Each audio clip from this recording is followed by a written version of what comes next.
So what is up? A lot of people have asked about about Super Smash Con in terms of its role with the Smash community. So I'm gonna make this a kind of like a two-section Tafo talk. First, I just want to talk about what Super Smash Con really did correctly in terms of being this outsider that really came into the Smash community and said, we're going to provide this large venue, this large event. We want you guys to come. We're going to have a tournament with prize pools. Now, I mentioned in some of my other Tafo Talk videos that usually when this happens, it hasn't been really good. So if you look up Game Unicon and some of these other examples of when a big organization has tried to come into the Smash community and try to provide things, it hasn't really worked out really well. So if you want to look more into that, look into some of my other Tafo Talks. I'm not going to go into too much.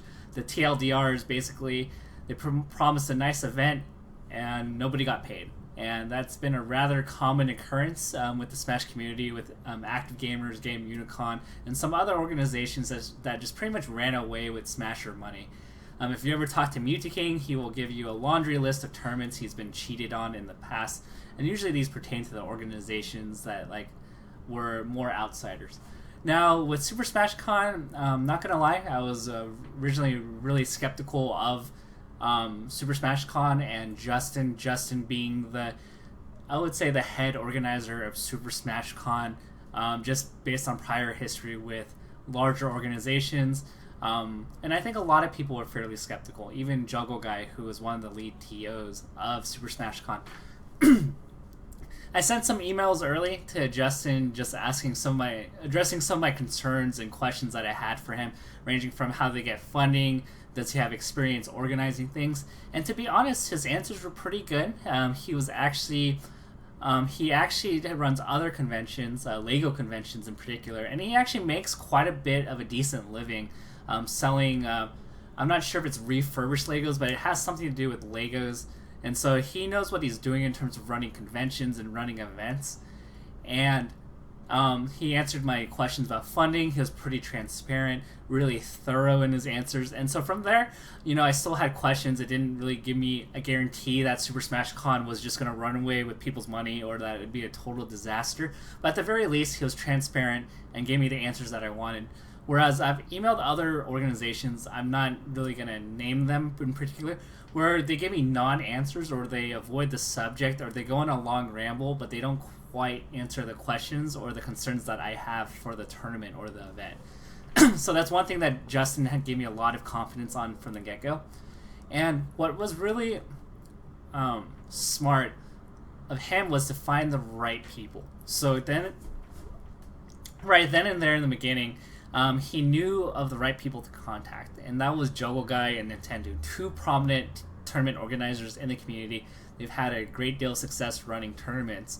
So for the fact that he not only knew of the right people to contact, but for the fact that he was able to convince them to say, can you partner with me on my event, shows a lot of promise in my view. To convince Juggle Guy when you have little credit means you had to do a lot.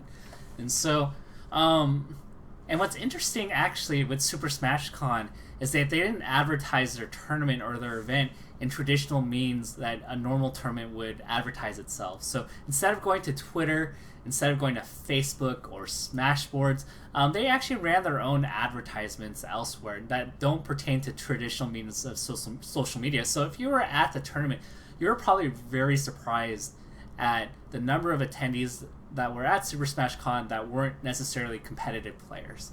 And so I'm going to kind of move forward into some of the benefits of Super Smash Con and why I see this as a really important tournament to really support. Not just a tournament, but as an event. Super Smash Con, Justin really did a phenomenal job getting people who weren't competitive to come to this event. There was a lot more of the fanfare stuff, so the cosplay, the merchant booths, the memorabilia. I've heard, I'm not sure, maybe somebody can confirm this later, that there are about a total of 7,000 people that stepped foot into Super Smash Con, and that's really awesome. And a lot of these people, spectated the tournaments, or they may have entered a tournament casually.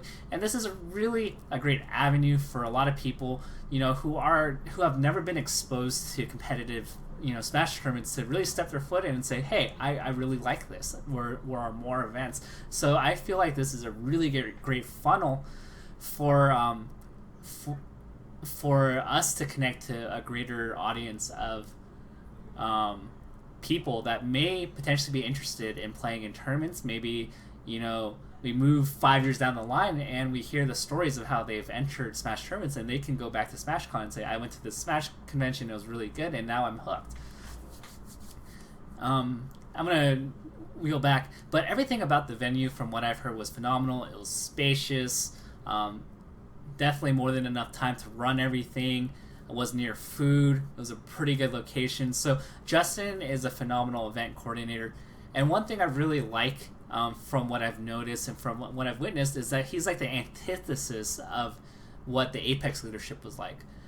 With Justin, he knew of the right people to contact and to take charge, and he just kind of stepped back a bit and said, I'm going to let you guys do your job in terms of the tournament organizing. I'm not going to lay my hands. I trust you guys. And so this enables people like Plank, Nintendo, Tio Joe, and all these organizers to just really run their tournament. Justin provided endless amount of resources with setups, with space, with people to help move things, with tables, chairs, you name it. And so yeah, like they were enabled in a way to shine their brightest and their talents and their abilities. The tournament itself, I heard, ran great. It ran on time. And I'm not going to say that it was a perfect event. I heard that they could have used more stream time or used more streams. But all in all, the issues that really come about Super Smash Con, or the little grievances, those are all very fixable.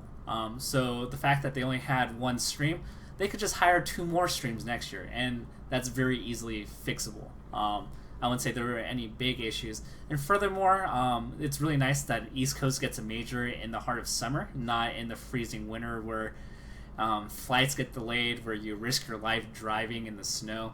It's really nice that they get something in the summer. And not only that, this could be, the Super Bowl of Smash, in the sense of it provides something for every game, even a Project M side tournament. I know that a lot of people, especially in the 64 and Brawl community, as much as we don't want to support Apex, at the very least, Apex did provide that space for 64 and Brawl players as like the big national. And with a lot less people supporting Apex, I really feel that Super Smash Con could be that replacement for Apex for the 64 and Brawl communities. Both of those tournaments were really exciting, actually, at Super Smash Con. And so, I really see this as a great event for all the Smash games. It's a nice thing after in the summer in the East Coast. The only minor quip is that it may be running too close to EVO, and I think that's why a lot of people didn't sign up. But eventually one day, if I were a betting man, I would say that EVO probably is not going to last for the Smash community forever. So if EVO ever decides to say, hey, we're not going to include Melee anymore, or include Smash 4, we're moving on to other games, I really feel that Super Smash Con will be that summer major that everybody wants. And so the fact that Jogo Guy says that Justin could be one of the best Smash tournament organizers if he wanted to, speaks very highly, especially from Jogo Guy, who is very stingy with the way he gives compliments. But if he says something like that, then it's really good.